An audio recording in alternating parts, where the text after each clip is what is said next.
safe haven investments have come under the spotlight amid the continued tough economic landscape. Analysts are weighing the benefits of safe investments as they only generate small returns, while the aim is to avoid a fall in market prices. Product Director at Morningstar Investments Management SA, Marais, speaks to us about this. Thank you so much for your time, Francis. I think it's important that we maybe unbunk the term safe haven in the investment world.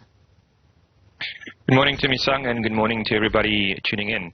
Thanks for the opportunity. Absolutely. So if we say safe haven assets in investments, risk and return are always connected, and you can't separate the two. So when you do de-risk, whether that's via going to cash or going into guaranteed products, you do tend to give up on some of your returns. And in the case of guaranteed products, if you want to invest in equities but you add on a guarantee, that means you are de-risking that portfolio. So you give up returns once again, or you pay for that, or you lock in and give up some liquidity. So safe haven assets must always be viewed in the context of, first of all, what are you paying for that safety? And that can be in the form of inflation, for instance, when it comes to cash, fees, product fees, or giving up some upside in terms of your returns. Even further, what is a guaranteed investment, and how do you navigate around picking and choosing what it is that you are looking for as an investor, and whether this is the product for your pocket? Yes. So maybe we can take a bit of a step back. If we advocate for a holistic portfolio diversification approach, and that essentially implies that a portfolio should not only be diversified amongst different asset classes, but also amongst different products and different strategies, and maybe even different time horizons. That just leads to better client outcomes from both a risk and return, so risk-adjusted returns perspective, but also tax efficiency, and I would argue also some of your behavioral outcomes can be optimized if you have different strategies and products. Within that construct, guaranteed products definitely make sense, as well as cash. What we are saying, be very sure that you understand your portfolio holistically, that there's a plan in place, that you understand which portion of your portfolio you want to allocate to these products. I would argue that if you're a young investor, you have a long time horizon, you can absorb losses a bit more. Volatility is perhaps a bit of a less of an issue, as well as drawdowns.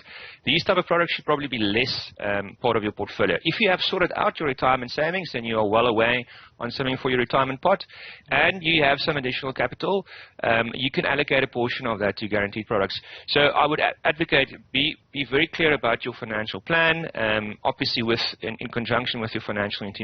Make sure you have that plan in place, and make sure you understand which portion of your portfolio you can allocate to these things, because there's always some cost or something that you give up by including it in your portfolio. So guaranteed investments are deemed safe, but talking about that mix in a portfolio, how important is it currently with the economic climate that one does have diversification? Yes, it's a great question. If in your plan, strategic plan, guaranteed products isn't really part of it, then you should really question why you want to add guaranteed products now.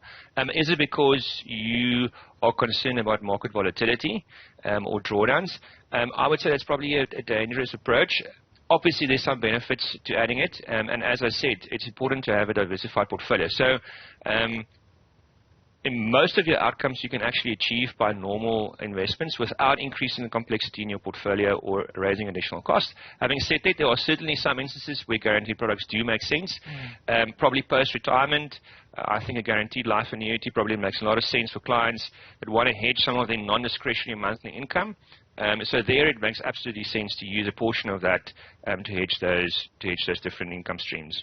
On that note, Francis, what trends are being seen, particularly given that the economic landscape is quite precarious, where investment is concerned, as well as diversifying portfolios using the guaranteed investments? Yeah, as always, I think clients are concerned about market environment. I would caution that we get stuck in the most obvious things. That's wrong. Keep an eye on the future and the long term, and make sure you stick to your financial plan. We're obviously seeing clients are concerned, they want to engage, and I think that's realistic. But at the end of the day, your time horizon is very important. And if you have a diversified portfolio amongst different asset classes, you are probably okay. So be sure that you then engage your financial intermediary if something is a concern to you, to chat about perhaps adding some guaranteed products or going into safer haven assets like cash, for instance. Thank you so much for your contribution. Francis Marais is with Morningstar Investment Management talking to us on the business desk on the AM report this morning about safe haven investing given the current economic landscape.